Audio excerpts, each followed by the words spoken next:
Pero, yung pa nila, ang atong life, hindi na itong ako, tayo mawala, tayo maabot sa atong kinabuhi. And then, depende na kung sa imong ginoon, kung sa imong life. So, ano ang pinakahawakan mo sa life mo? It is God promises? Or ang promise sa imong kauban? Ang promise sa imong regala? It is the love of God? Or ang love sa imong uyab? Ang love sa imong friend? Mga igsoon. Agad, maghugot ba? Magaling yung istorya na ko. May pa si Tagulano kay nabalo na usa. Pero, you know, brothers and sisters in Christ, wala sa atong tagsa-tagsa kinabuhi. Yes, anak kasi Ginoo ko wala kasi anak kasi Ginoo. Amen? Pakisabi sa katabi mo, anak sa Diyos. Palakpakan natin si Lord. Now, kaganiha, actually kwanto ka may kayo. Akong di-prepare na doon, pare-pareho mang doon kay Brother Ali. Try na akong kamay. Okay na dong? Salamat. Hello, nadungga na dia?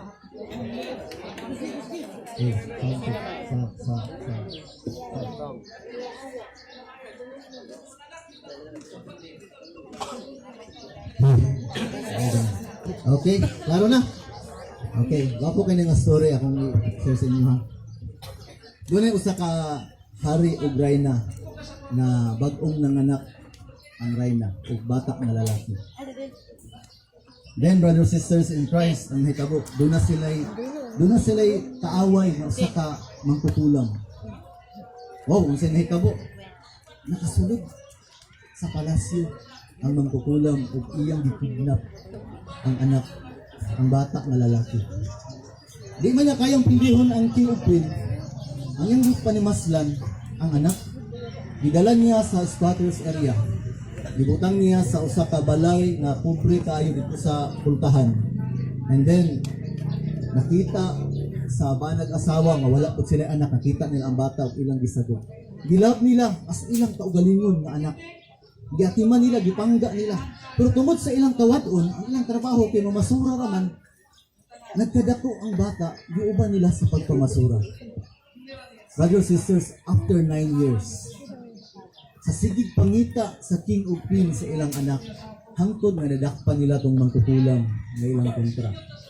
Ug ilang gipangutana kung asa ang bata, hangtod nga nakatug-an ningon naa dito dapat sa squatters area na kung ibilin. Gipaatuan sa anghel o sa king of queen, gipaatuan nila hangtod nga nakita nila ang pamilya. Istorya nila niadto ang king of queen atong dapita, istorya nila ang mga magpapa na nagsagop sa bata.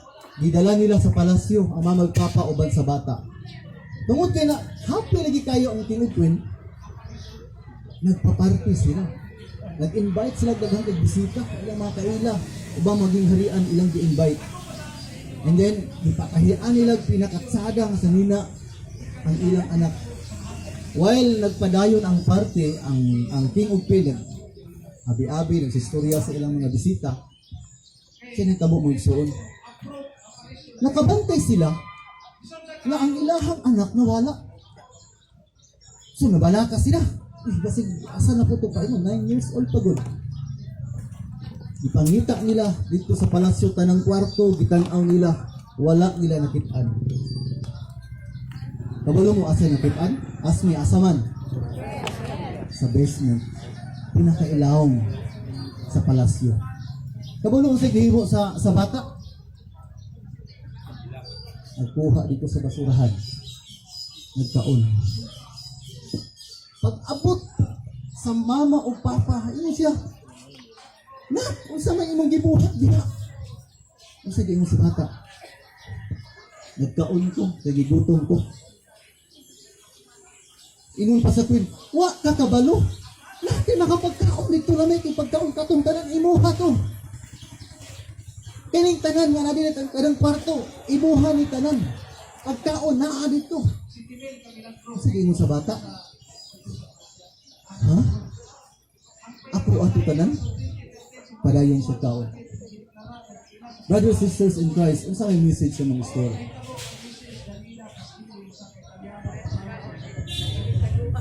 Unay pagkakaon ginitiguan. Kabalo mo?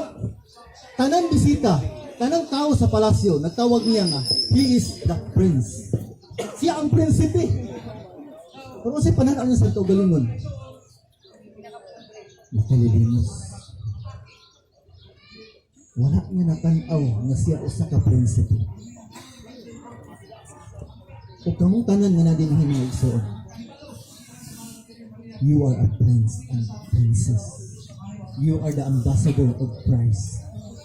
That is so many times sa atong kinabuhi, we act as a pagan. Di ba? We are the beloved of God. Pero tanaw, kasi tanaw na ito sa Pagalingon. Karong bitong panahon na, kung doon ay mag-istorya o binuang, mas uhuan pa. Basta niyo pa mutuo ang mga tao, binuang. Pero istorya tinod, ina dahil char-chara na. Istoryahin. Brothers, sisters in Christ, prinsipe ka, beloved ka, no? Atubangan sa Ginoo. Kanawa ko na yung tapat. Nga gini yung tapat, patuki gali na, di ba? God. Di ba? Gihimo ka. Sama sa hulagway sa Ginoo. Makisabi daw sa mga tapat, you are the beloved of God. Basta ayaw na pag makililimos kay prinsipe ka, prinsesa ka, mga igsoon. Di ba? Daghang kiparon, di pasaylo ka sa Ginoo, napakamatay ang Ginoo sa krus. Pero nga gusto mo dito nga dito mo dito sala. Ano di ba? Dipakita ni Kristo ang gugma. Sige taghugot. Wa magitinuod nga higugma. Pero si Kristo na itong higugma, di punta dito. Di ba? Amen? Imong sila, walay forever. Pero kung mingon ta, si Jesus ang forever, di ko sila matuo. Maigson, wala din forever. Pero naman si Jesus. Tungod, ani brothers, sisters in Christ. Wala naman yung tatak sa atong huna-huna. Busa, kung nakabantay mo kaganihan, anong gisgutan na itong wrestling, because kani unta na atong gunitan sa atong kinabuhi nga negative things, sa encounter nato sa Ginoo, ma-change unta ni. Sa sige na itong prayer meeting ba, sige na itong worship, hindi kayo worship na wala nang tabo. Dapat may changes na may tabo sa atong kagalingon, mga igsuon. Dapat mausab ang atong panglantaw sa atong kinabuhi, dapat mausab ang atong kinaiya. Amen? Palakpakan na to si Lord, brothers, sisters, and friends. Karon, brothers, sisters, kay anak makata sa Ginoo. Kinahanglan i-value na to ang atong kagalingon o ilap na to ang atong kagalingon. Saan man? Kini, post sa Facebook, ako rin nabasahan. Okay, nasahan kami. Sabay-sabay tagbasa ni. Next to it. Okay, 1, 2, 3, go! Yeah. Daghang mga tao na nagtuo sila, mga singles. Daghang mga singles nagtuo sila. Nahiya na makumpleto ilang life kung na sila. Paris. Diba? Sa mga barkada, kung itong wala uyab, ano sa pangata manguyab? Nagtuo ta, nakanatawhanan, kung nakakumpleto na to. But brothers, sisters, in Christ, dili na siya tinuod. Because only God, si God lang makakumpleto sa ating kinabuhi. Amen? Amen. Now, kani, post na po niyo sa Facebook. Basahin na to. 1, 2, 3, go. Yes. Kung nanganglan kag tinuod nga gugma, nga di mo lubad, kung gusto kag saad na matuman, ayaw pangitaa sa tao. Pangitaa sa Ginoo. Naay mga butang, brothers, sisters, and Christ, ang Ginoo rin makahatag sa imong anak. But ang problema is, dito na ito ginapangita sa tao. Dito na ito gipangita sa atong partner. diha ta na failed brothers sisters in Christ. Okay, so share na ko sa inyo karon na kanang relationship status. Una ko ani sunod ani. Kabalo mo sa ni? Boyfriend since birth. Okay, no boyfriend since birth. But brothers sisters in Christ, ang mga tao nagtuo nga ahera ko malipay kung ano ang kato. Ang kalibutan bias mong good. Pag mong edad na gani kag kung babae ka, edad na kag 29, 30. Pili kay mga tayo, ano sa tawag ninyo? Ano sa imong kasal? Di ba? Ma-pressure na yan ito. Wish, wala para ba ko kalos ang tuon? Because daghan nagtuo nga, oy, mahilina na gini siya kung ngani ang iyang height. But brothers, sisters in Christ, ako naging ganiha. Dunay mga butang na ang Ginoo ray makahatag o dili mahatag sa tao. Wala magpasabot nga kung wala kay partner, wala kay kalipay. Malipay maghapon ka nga ikaw ra isa, nalipay ka sa una nga. Sa primero wa kay partner niya ahay na noon nga. What? Diba? Amen? Dili na tinuod mga igsoon mo to ana kung wa kay partner dili ka magmalipayon. Amen, palakpakan nato si Lord. Sige, ano yung kaduha?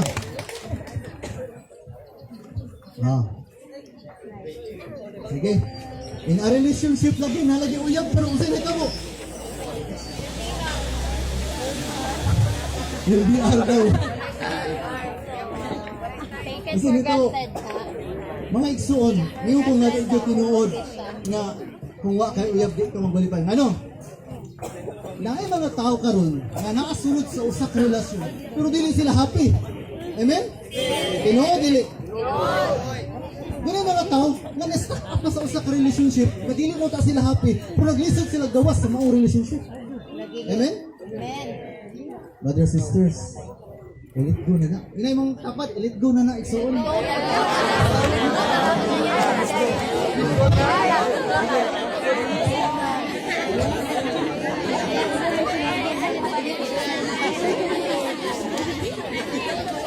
Ano kayo ko, brothers, sisters, and boys?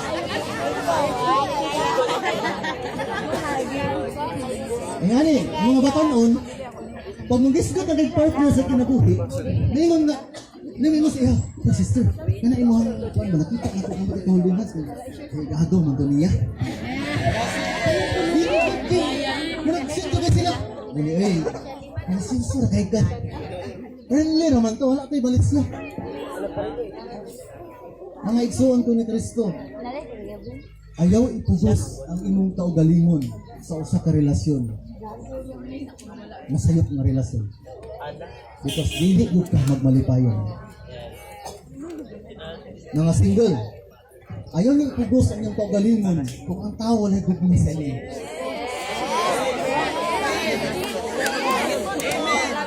Sino ka relate? Atal ko, nakarelate ko ano? Ano? Hindi ka magbalipayon. Napa? Dagang mga single karon nga nagkilabuhi nga mura na pagminyo. Tinawa dili. Isang single pa kwanta nawa. Nagminyo ka taon. Ang mga single karon magpaminyo niya sila tinawagan nga mura nag-asda ano. Di ba?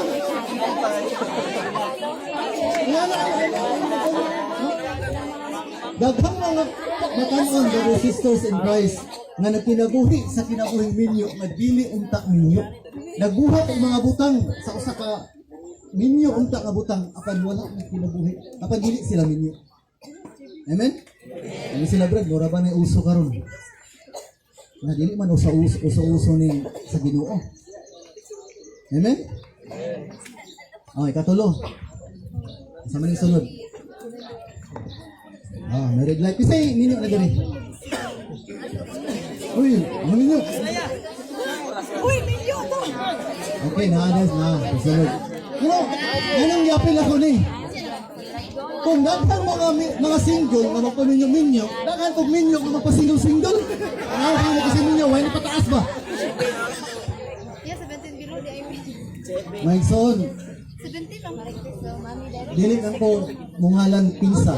or unsa ka mo nakabalo naman mo. Amot na aba mo kay ilang ani. Pero muli ang nakita natin ang sa kalibutan. Beloved man ka sa Ginoo, di ba? Dapat ang atong actions, ang atong mga buhat naghatag kung sa identity nato ang Kristo. Wala man nagitudlo ni Kristo sa ato. Wala man. Ang iyang dapat magkinabuhi matang makaron. O mga minyo. Love your partner.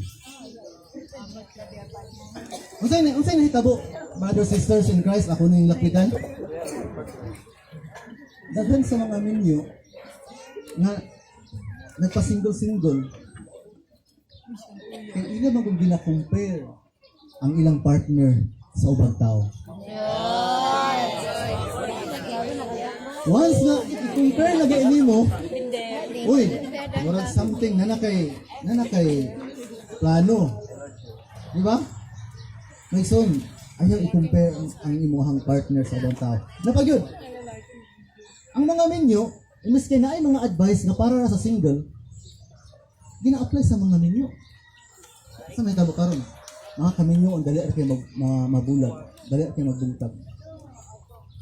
Because may mga advices na, uy, kung dili naman sila, ayaw ano, para single naman na. Because in 1 Corinthians chapter 7, brothers and sisters in Christ, once nga maminyo na ka, bisag unsa pa'y buhaton si mong partner, magpabilin ditong minyo. Busa kamo mga singles, ayuhan ninyo pili. Napang-wait time. Imo pa nila, kung single daw ka, mupili kag partner mo, buka na imong duha ka mata. Okay, di mayo, di ko ana. Okay, di makulaban di ko ana. Ayun ni ipugos. Pero kung minyo na ka, unsa nitabo? Sampungan mo pikas mata. Na kay makita na kanabang dili maayo sa imong partner. Gawatan na kay imo naman ang partner. Wala ko gaingon nga kung yan na exemption. Kung gina-abuse ka, physically, gina-abuse ka, pwede man ka mo distansya. Pero wala pasabot nga mangita kay ang partner. Di ba, mo distansya ka tignan, i-love ni mo ito ganyan, kung wala nagpasabot na mangita kay ang partner. Amen? Pakisabi sa katabi, you're the beloved of God. So dapat, ang atong mga actions, ang atong sitwasyon sa kinabuhi, konektado sa Ginoo. Amen. Okay, next. Okay, sa'yo nakabaloan eh. Sa'yo kabalo UTI. Umibig, tapos iniwan.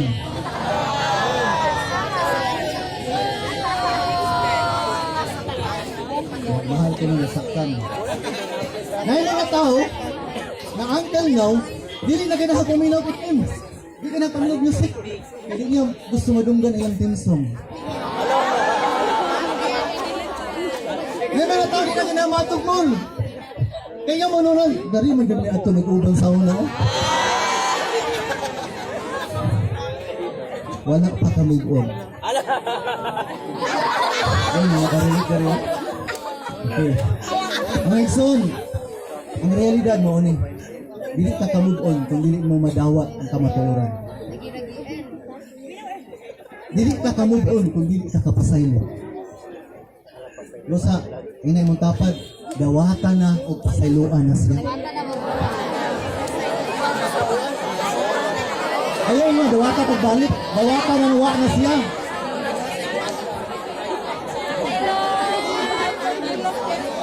Okay. Now, katong mga na UTI na, kasi na UTI na dali. Oh, yun yung tayo. Diba? Katong mga na UTI na, ayaw mo kabalaka. Ano? Ayaw pa nila na si Lord, kung dunay pahaon sa imuha, dunay kinihatag sa imuha. Anong palapakan si Lord? Pero kinahanglan, na imuhasang ilag ang imong kaugalingon. Doon yung mga tao mayon, Brad, wala pa siguro kakamupuan ba? Kaya wala pa kitaglain. Mayson ay mong tuo, anak. Dili ba ni kakamupuan? Kinahanglan ganit ka mangita ang partner, ay kakamupuan. Naghan man karon nga nabulagan, nakakitag partner. Wala pa niya pong kumupuan sa itong first na kuhan.